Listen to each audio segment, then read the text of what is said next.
Bakit nila binawi?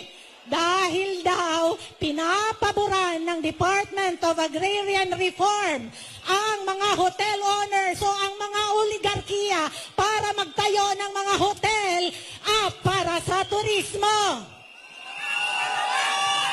Ang bansang Pilipinas ay malawak. Bakit mo nanakawan ang mga katutubo? Nadudurog ang puso ko kapag ipinag-uusapan ito. Hindi ba kayo naiiyak para sa mga kababayan nyo na nasa kabundukan? Bakit nagkakaroon ng mga rebelde? Dahil kapag ang pamahalaan ay hindi inalagaan ang kanyang mga sambayanan, ito ang nagiging dahilan kung bakit merong protesta.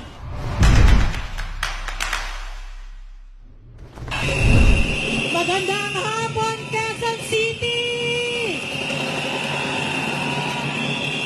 Hinsay mga Bisaya, dire! Wala, tanan mo Bisaya? Woo! Hinsay taga Mindanao, dire!